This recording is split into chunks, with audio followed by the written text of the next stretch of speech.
Buddy, let's talk about all the games that happen on April 12th. We only have one game left, and tomorrow there's going to be 15 games. A lot of players going to be out, so make sure at least you get 10 players in, right? If you know the player is going to be out, for sure, drop everybody. Even if you got Jokic, he's out, drop him, right? Get the best players you have for your last matchup, your finals matchup. And also, we can talk about the players this year, maybe an overview, since there's not much else to talk about. Talk about the first game is the Sixers beat the Orlando Magic 125-113. Wendell Carter Jr. is not a guy that we want to draft early. It's been so many years where he has no improvement, and his minutes is not secure on this team either. Jalen Suggs though next year I think is worth rostering or picking as we get to the end of the season. You know, Markel Fultz at this point, he's getting injured. He has so many injuries. Do we really trust him next year? While Jalen Suggs, I think overall he's had a great year. Suggs overall this year is a 99th ranked player, which is not bad because there's some guys like Tari Eason ahead of him, Scottie Pippen Jr., where guys only play like 20 games or so. So he's a guy that we could stream, after pick 110 or whatever. Ben Carroll, this is the guy, if you draft next year, make sure you pound free throws with him.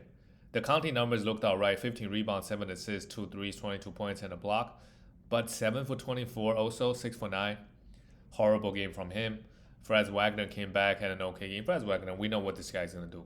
Not somebody that, we know he doesn't really have upside, right? Usually, how I approach the draft is I want to draft guys with a lot of upside. If I pick him at pick 80, he could be a top 30 player. Franz Wagner, if you pick him at 90, he's going to be 80, 90, right? We already kind of know what he's going to give us. But sometimes it's not bad. You have a reliable guy, right? Especially like you already feel pretty good about your draft. You have some ideas. That's also okay. But again, in category leagues, what does Franz Wagner really give you? Not much, right? Just a little bit everything. If your team is like that, sure. No problem. You can do that. We look at the Sixers. Joel Embiid, yep. 32 points. He does things so effortlessly, right? 32 points, 13 rebounds, and 7 assists, and a block with 4 threes. So effortlessly. Tyrese Maxey, 28 points. Yep, next year. I mean, unless there's going to be some crazy roster changes. Maxey is also a guy that we should probably draft in the 3rd or 4th round. I wouldn't take him in the 2nd round. But just mainly because he doesn't get you a lot of defensive stats. Kyle Lowry, not really relevant next year, of course. And Tobias Harris, we're going to have the same dilemma next year. What are we doing with him? He got 38 minutes, 2 steals and 2 blocks. Great game here. And Kelly Oubre Jr. also had a decent game. If you need points and threes, he could still be useful on Sunday, right? Depending on the rest of your roster. All right, moving on to the next one. The Bulls beat the Wizards 129-127. They have nothing to play for this game, right? They already locked in the play-ins. Kobe White, 20 points, 4 assists, 4 rebounds, and a steal. Not bad. Torrey Craig, big game, 15 rebounds, a steal, and a block. And Javonte Green just straight up started at the center, which is crazy. I thought he's a guard or something. 24 points, 7 rebounds, and 2 steals. I would check the lineup on Sunday, right? Like Torrey Craig might be a guy that you might be interested in streaming. Not much. Great win for them, but it doesn't really matter. And then for the Wizards, of course, we got to talk about Jordan Poole next year. I would pick him, I'm still like, pick 70, 80th. I would love to. He's a guy that definitely with upside, right? He could have a great season next year. We'll see what happens. And also Kyle Kuzma next year could also go pretty dependent. Kyle Kuzma, I wouldn't pick him before top 70, right? That sounds about right. Kuzma's fantasy, of course, if you're going to draft Kuzma, he doesn't give you any defensive stats. He gives you really good points and rebounds later in the draft. So depends on if you need those categories. does pretty good. But the problem is this year he just disappears. Any type of injury you get, of course, anybody that play on the Wizards, they have nothing to play for. So of course they're gonna rest all the guys. The next game, another bad team. Charlotte Hornets lost to the Celtics, of course, 98-131. Trey Mann lately has been playing much better. This week he's being a beast. One game he had 7 steals. He had 8 assists here, so amazing. Right, Miles Bridges and Brandon Miller, these guys, they're really just playing them to, I guess, keep the streak going, the number of games, because they only play 15, right? So I will be careful if I were gonna start Miles Bridges next game, because on Sunday you never know how many minutes he's gonna play. If some other guy he's gonna get 4 minutes, for example, Peyton Pritchard. If Celtics guys are out, I'd much rather have Peyton Pritchard for points than Miles Bridges. That's just an example. Same thing with Brandon Miller. For the Celtics, yep, with their entire lineup out, they have everything number 1 seed locked in. So we'll see what happens on Sunday. If not, like Peyton Pritchard is a prime streaming option for points, threes, and an assist. 11 assists and 31 points, great.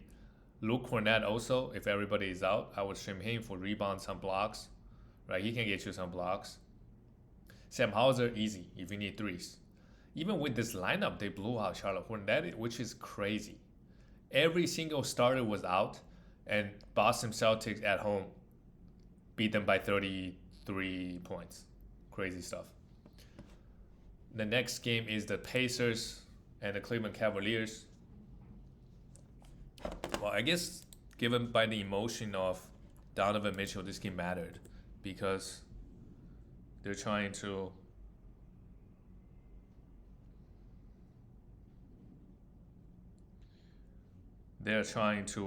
fight for seeding, I suppose. Yeah, they're the 4th seed, and the Pacers. Yeah, I don't know who has a tiebreaker, but Cavs and Magic first round, it's not bad. They probably wanted each other anyway, right? Because the 3rd seed and 6th seed, they're much better. Knicks and the Sixers. Tyrese Halliburton next year, where is he gonna go? I would not pick him in the top 5. 12 assists, 6 rebounds. In category leagues, points leagues is a whole different story. I think it's a lot easier when it comes to decision making. But in category leagues, he give you really good assist, give you really good efficiency. I think over the years, next year, at least in the first round, like over the years, maybe Harden get you a lot of assists, right? So the assists may be super, super valuable. Like if you got him and Trae Young, you are really looking really good in assist. Because I think a lot of the top guys now in the top 10, they don't have that many assists. And not that many teams, everything goes through 1 or 2 guys, right? Like Jokic's assist is really good, another guy, but obviously he's not going to be 5. Luka assist is really good. Yeah, they still got a couple guys, actually. Andrew Nembhard, Miles Turner next year, though. It will be interesting. This year, offensively, he had a good year. And, he plays good minutes, 28 to 30 minutes, unless he's in foul trouble. But the blocks really went down this year. Miles Turner, if we look at his overall stats for the year, in terms of rankings, 57th ranked player. He's probably getting drafting a lot of 3rd round or 4th round. Next year, I'm not really drafting him in the 4th round, to be honest. Only 1.8 blocks is still great, but a couple of young guys came in, right? Other than Jaren Jackson Jr., now you have Shed Holmgren. Now you have Victor Wembanyama.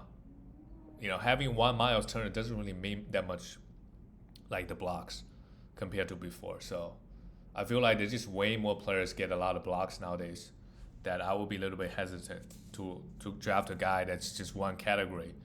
Meanwhile, there's so many other guys that provide multiple categories in the top 50. Right. Pascal Siakam, 19 points. He also had a quiet year. I don't know where I'm going to draft him next year. On this team, he's not putting up the same number he's putting up on the Raptors, I don't think. The opportunity is not there for him because they have so many guys. Their offense is a little bit different.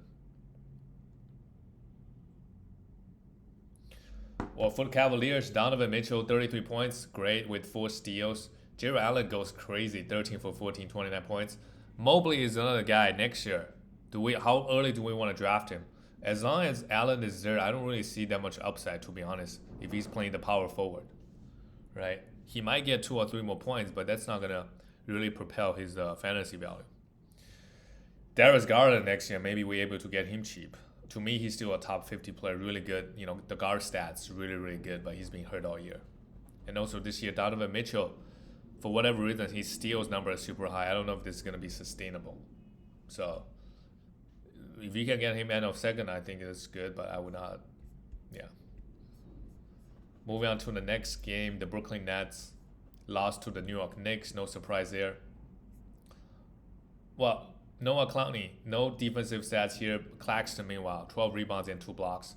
Amazing. Cam Thomas pop off for 41 points. This is why we have him. I did not know Trenton Woodford is on this team. He got traded. He got started at the point guard. That is interesting. I thought he's a power forward or something with 13 rebounds and 17. And Mikal Bridges, they just play him for fun now. Horrible year for Mikal Bridges. He was getting drafted in the second round or maybe early third. He's not a guy that we're going to draft him there. We learned our lesson. Yeah. We learned our lesson. Maybe we get him cheap next year. Maybe he had a great year with a lot of defensive stats. For the New York Knicks, just reading them, Dante DiVincenzo, 43 minutes. Not the best game, but he still had 6 rebounds, 2 steals, and 2 threes. Jalen Brunson continues to be just absolutely amazing. Efficiency was a little bit off, but who cares? 30 points and 11 assists. He's single-handedly carrying this Knicks team. Because the Knicks team, without him, if you look at the offense, on the offensive end, of course, who can really put the ball in the basket? I don't think so. He's single-handedly carrying this team offensively.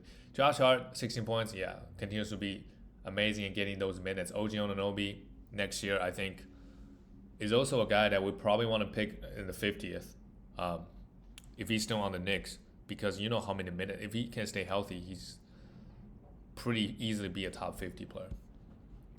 Moving on to the next game, the Toronto Raptors 103-125 lost to the Heat. The Miami Heat needed to win this game, and they are the 8th seed. But they're going to have to play plays. Gary Trent Jr., our friend, hit just 1-3 with no defensive stats. Kelly Olynyk, if they give Kelly Olynyk 35 minutes, he's a top 30 player, no problem. He can really put up numbers. And I wonder why. I guess his defense is really holding him back to get more minutes in the NBA. But offensively, the numbers speak for itself. He can really run an offense, right?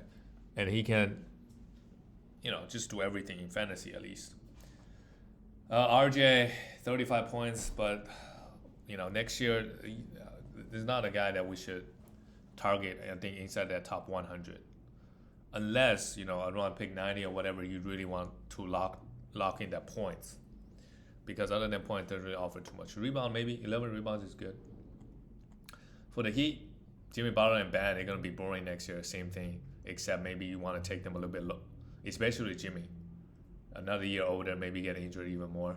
Bam Adebayo continues to be, I think there's 1 year he had really good assists, steals, and block. After that, the defensive stats just kind of disappeared. He's still a really great defender, but just doesn't get the defensive stats that we want him to get.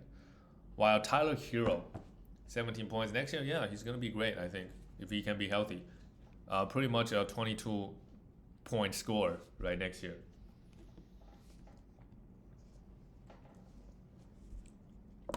All right, not much else to talk about. Move on to the next one. The Lakers, this is a big win for them. With this win, they are actually going to be, AD is also back. They're going to be 8th seed if they win Sunday. They have their own fate in their own hands. I don't know who they play, but AD, big game with 14 rebounds and still in 2 more. AD has been amazing this year. Recap, he's a 4th ranked player, and guess what? He plays 75 games. In that top 12, KD also plays 74, which is a lot. Given a guy that's quote-unquote injury prone, he plays 74. Paul George, I thought he would miss more games, but he plays 74 games. Jokic, of course, no surprise there, and SGA plays 74. And Victor Wembanyama plays 71. I'll be very happy, if my number 1 ranked player plays over 70 games, right? Usually that's really good. Kawhi Leonard also played 68. My God. Yeah, so this year I think a lot of guys that are known to be injury prone played a lot of games. AD and LeBron, yeah, the must wins they playing heavy minutes. Got it. 7 rebounds, 2 steals, and 37 points. Amazing game from LeBron. He still got it. It just if it's one game series, he still got it. He's still super dangerous. But if it's a long playoff run, I think the later they get, if they somehow made it to the finals, if it's Celtics, might have just their way with them. I don't know. D'Lo, not the best game, but still had 9 assists and a steal. D'Lo next year, if he stays on this team, we still want to have respect. He's a guy that we're going to draft, I think, in around 90. Yeah, depending on what you need. The guard stats are still very solid from him. For the Grizzlies, how about Scottie Pippen Jr.? And how about Jordan Goodwin? Another game with 17 rebounds and 4 steals. Jordan Goodwin is an amazing fantasy player. I think last year, who was on the Wizards, even this year, he got traded or something. He provided amazing defensive stats. He goes 7 for 23, yeah, because somebody needs to shoot. Scottie Pippen Jr. big game with 28 points and 4 steals. How about that? Scottie Pippen Jr. is an amazing player. On Sunday, if he's out there on the waiver wire, I will be streaming him 100%. Gigi Jackson 31 points and 3 steals, also a big game. If I need points on Sunday, and I know Gigi Jackson is starting, of course. And Trey Jemison, if I need rebound and blocks, I would still stream him. And this guy, Jay Ravia, also had amazing, played 43 minutes. All these guys, the Grizzlies has a lot of players that can put up numbers. So I'll be on watch on Sunday. If they're starting, yeah, I'll stream them. The next one is the Timberwolves beat the Hawks. Yes, right now the top of the West competition is very, very competitive. Bogdanovic, 17 points. For whatever reason, him and Trae Young, they played 28 minutes while Garrison Matthews came off the bench to get some huge minutes. Trae, I understand, he's just coming back from an injury, but Bogdanovic, I'm not sure why they keep the minutes low, even though this game seemed close. DeJounte Murray with Trae Young back, the assist immediately dips. DeJounte Murray is not a guy that I think we draft in the top 20, when Trae Young is still there, because the assist number is going to dip. And usage, I think a lot of things are going against him. Clint Capella, 13 points, 11 rebounds, sure. For the Timberwolves, this is a great win. And how about Karl Anthony Towns? He's back. So Naz Reid still played 28 minutes, had 19 points and a block. But on Sunday, do we want to stream Naz Reid anymore? Depending on what category you need. He does offer some unique categories. Combination, right? Because he can get you blocks and can get you threes. If you need those two, he's probably the best options out there if you're trying to win both categories. Mike Conley with 10 assists and 2 steals, great, did his job. Anthony Edwards with cat back, had just 14 points. And Rudy had a big game with 19 rebounds, a steal, and 5 blocks, and 10 for 10 from the field is also absolutely huge. Next year, Rudy's probably doing the same thing he's been doing, right? Not a lot of upside, but you know what you're going to get out of him. And he can, he's probably going to stay healthy. The next game is Oklahoma City Thunder beat the Milwaukee Bucks, 107-125. Well, the Bucks, no Giannis, and this game also no Damian Lillard. The Bucks just kind of, they don't care. They have one game left. If they lose, they're going to be the 3rd seed. Yeah, I see. It's still, you want to be the 2nd seed versus 3rd, right? Because you might just run into Knicks unless they think the Sixers going to beat them. So no matter what, they're going to have home court. I'm not sure, but Giannis going to miss a couple of weeks. It will be interesting to see who is the 7th seed. Because if it ends up being the Miami Heat, we know Giannis the first couple of games, the Heat might just take the series. They take the series with Giannis playing. So they've done it. They beat Giannis many times, this Miami Heat team. Last year. Yeah, I just remember last year. It's just last year. Malik Beasley, yeah. I mean, without Bobby Portis is the guy that I'll be streaming on Sunday if I need points and rebounds. 100%. He's one of the better options out there. Everybody else, not really relevant. For Oklahoma City Thunder, Shea is still playing, 23 points, easy work. Gordon Hayward started with Giddy out. Chet Holmgren, another guy next year. On a per game basis, Chet Holmgren he fall off quite a bit, but he's a 20th ranked player, averaging 12.3 blocks and shooting 53% from the field and 80% from the free throw line. So if you have him, he does offer very unique combination of things. If you have him and Victor Wembanyama, you have a very interesting team because scoring wise, like you have a lot of rebounds and points. Sorry, a lot of rebounds and blocks, and you're doing okay in threes, right? And your free throws are okay. So that does offer some unique. How do you say, like versus the big man team, you're gonna win a lot of guard stats because your free throw is great. Like if you don't have another big man, like that's gonna destroy your free throws, right? And then your threes are okay because they both shoot threes, and you're gonna have okay assists. So when you play a majority big man team, you're gonna do all right. And when you're playing a guard team, right, those rebound and those assists, those rebound and blocks, you have that locked in, and your free throw is also okay because both guys shoot free throws pretty good. So these big men, they do offer some very unique, bring kind of a unique. You have a unique team when you have those guys, because they're big men that can shoot threes, great free throw. They block so many shots, right? It's almost very hard to compete when you have those two guys in blocks even. Jalen Williams, another guy next year. I think for him it's only gonna go up. Super efficient. That if the defensive stats are up, top 50 player easy. Even if he's just getting 1.1 steal and point 0.5 blocks, he's still a top 50 player. If the steal numbers go up to 1.7, he could be a top 20, 30 player for next year. Moving on to the next game. This game is a surprise. The Denver Nuggets. Denver wanted to win this game, but they could not. Speaking of Victor Wembanyama, he went crazy. He had like 17 points in 3 minutes or something. Jokic obviously was trying. Only took 13 shots. 12 assists, 2 steals on the block. Good game from Jokic, but Jamal Murray had it going offensively with 35 points and 5 threes. But just not enough for the champ. This is a big loss for them because they obviously trying to win, get the first seed, but now OKC and they both won't. Now they're the third seed. Even though they have the exact same record because the other teams have the break, the tiebreaker. But you could argue, right? First round matchup wise, third seed might be the easiest because you play the Pelicans. Otherwise, you either playing Phoenix, you're playing the Lakers, you could play in the Warriors. They're a lot more dangerous than the Pelicans, in my opinion.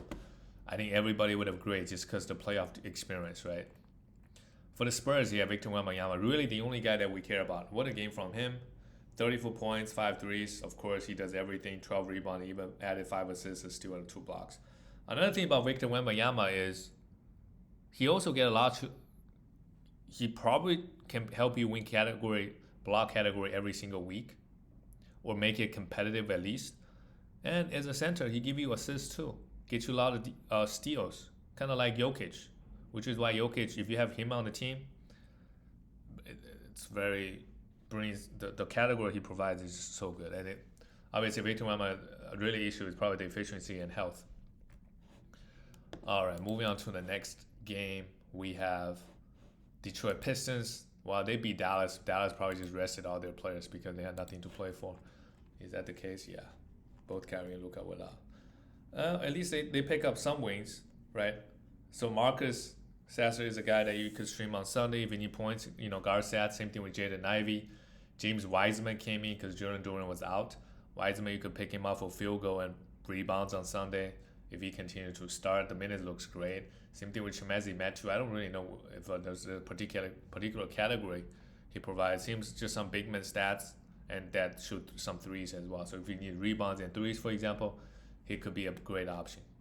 And Detroit also, just like many other teams, if you have Kate Cunningham,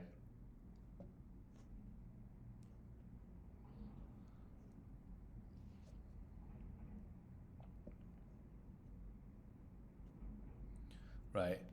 Guys like Kate Cunningham, that's something you have to deal with if you draft a player on a bad team, just like Shea a couple years ago. If your league goes as late as now, they're just gonna sit out. For the Dallas Mavericks, yeah, everybody played 10 minutes. All the starters played 10 minutes. They just punted this game away, I guess, because they don't care. They played Daniel Gafford 10 minutes, yeah. So I would not touch any Mavericks guys based on this on Sunday because they're just gonna play the starter 10 minutes, and let some random guy play 30 minutes. All right, moving on to the next game. This is the big game for both teams, and the Warriors are, because the Pelicans, they could still be the 7th seed, which they obviously don't want. Who knows? If you're the 7th seed, maybe you play Timberwolves and you have a better chance than beating Denver in a 7-game series. But I don't think that the teams are worried about that. Just one game at a time, I guess. So of course, Trey Murphy had a great game with 6 threes and 24 points. Same thing with Herbert Jones. Stealing a block, 4 assists, and 5 rebounds, and 13. All these were great things. And CJ with 28 points. Zion Williamson this year also had a great year. Zion Williamson this year, a lot of people say he's out of shape. He played 69 games, which is not bad. 100% not bad by his standard. He only missed 12 games so far. Only 12. That's great. He's going to play 70. I think, nowadays, if they play 70 games, I think it's a win, I think. It's pretty good. Can't expect them to play 75. Jose Alvarado had 35 minutes. He's not relevant. For the Warriors, Steph Curry had an okay game, but had 7 turnovers. Draymond Green took 0 shots. My God. 12 rebounds, 11 assists, still on the block. This is why you have Draymond Green, not for the points. Klay struggled again, but he was a +8. 6 for 19 from the field, 19 points. Wow. Klay next year, I don't think there's somebody, at this point, really, he only give you threes and a little bit points. Not somebody that I'm looking forward to draft that early, right? He might even get benched next year, right? Not playing the full minutes. But on Sunday, if you need blocks and rebounds, you could definitely stream Tracy Jackson-Davis. No blocks here, but had 11 rebounds. And the Warriors, looks like they might just be 8 to 10 seed again. They were 8 seed, but with this loss, the Kings have the tiebreaker over them. So they got to win 2 games to even make the play-ins. All right, move on to the next one. The Rockets also, they just started to rest everybody, I guess. Not everybody. Fred VanVleet is really the only guy. So Jalen Green, of course, 26 points. He keep giving us hope. Next year, I would definitely take him if it's a 90th pick or 100th pick. I'm happy to take a flyer on him. If it's a 100th pick, I think for sure. If that is, I'm looking for points and threes. Amen Thompson, they want to develop him for sure. Amen Thompson, do we want to draft him next year? I think so. Maybe last pick just to see if he get the minutes. Right, 15 rebounds here is amazing with 17 points. And Jabari Smith next year, hopefully he takes another leap. But the Rockets team future is they got some quality players with Şengün, right? And of course their best fantasy player is probably still Fred VanVleet next year. For Portland, DeAndre Ayton, very, very small game here. 6 points and 2 rebounds. I don't know why they only gave him 22. So that is a little bit concerning. But if I need rebounds, of course, I'm going to play him. If I don't need rebounds and field goal, obviously I'm going to drop him and try to pick up somebody for Sunday. Scoot Henderson, 30 points, 7 assists, 6 threes. Those are great things. But this year, nobody's really talking about him at all. He's on a bad team. We understand that. But compared to Victor Wembanyama, nobody really cares. Nobody really cares. Benton is a guy that for sure we want to stream on Sunday. He took 26 shots, which is crazy. And of course, you draft a guy like a Fernie Simons again next year, or Jeremy Grant. Sure, during regular season they're going to do great, but I think in the playoffs we might have another situation where those guys just disappear. Right? They've been disappearing for a couple of weeks now. Move on to the next game. We have 2 more games. The Jazz somehow beat the Clippers. With everybody out, Keontae George really is the only guy, but he only played 28 minutes. So on Sunday, maybe if I need points and threes, I would still have Keontae George and assist, but I would not touch any Jazz players because at this point, right, it's just we don't know who. This guy Kenny Lofgren had 35 minutes. At this point, we don't know. For the Clippers, I guess they were playing their guys. They still lost. This is just really bad loss for them. How can you lose to this Jazz team? That is crazy. But of course, Clippers really have nothing to play for. Fourth seed, right? They're gonna play Mavericks in the first round. Kawhi Leonard was out. Oh yeah, Paul George only played 8, so the Clippers were not trying. So okay, I get it. Russell Westbrook and Harden both played 9 minutes. They only played 10 minutes, so they don't get fined. While the next one, even at one point when this game matters, this game mattered a lot. Phoenix and they're fighting for their spot right now, 7th seed, which is crazy. The talent in the Western Conference. Bradley Beal, 20 points, great. But next year, I think Beal is gonna have a bounce back year next year. Better than this year for sure. Beal this year on a per game basis is a 79th ranked player. I think should be a top 60 player next year, top 50, right? I would still draft him if it gets to me on the late 5th round, right? I would like Bradley Beal. I think this year, people say he gets injured too much, but I think this year just unlucky. We'll see. Devin Booker, 21 points. And KD also played 42 minutes, 28 points. The big three all played okay. Efficiency-wise, they did really good, actually. The Phoenix, they were super, super efficient, 53% from the field. Yusuf Nurkic also continues to have the amazing year. Well, there's only one game left. 10 rebounds, still in 2 blocks, doing his thing. And Grayson Allen is back in the lineup. If you need threes and efficiency on Sunday, yep, he is the guy. He is the guy. For the Kings, they just keep losing. The guys are getting big minutes. This is basically playoff for them. De'Aaron Fox played 41 minutes. Another amazing game with 4 steals, but just not enough. A little bit bad efficiency, but De'Aaron Fox has been amazing this year, I think. This year, if you got De'Aaron Fox, you should be very happy. Same thing with Sabonis. You should be very happy. 12 rebounds, 9 assists, 2 steals, and 25 points. You know what you're going to get out of Sabonis. Very, very solid. And he doesn't miss a lot of games either. Keon Ellis had a great game offensively, at least. If you need defensive stat, I would be okay streaming him on Sunday. And Keegan Murray, if you need points and threes. Same thing with Harrison Barnes, you need points and threes. That's it, guys. I'll see you tomorrow or Sundays after Sunday's game.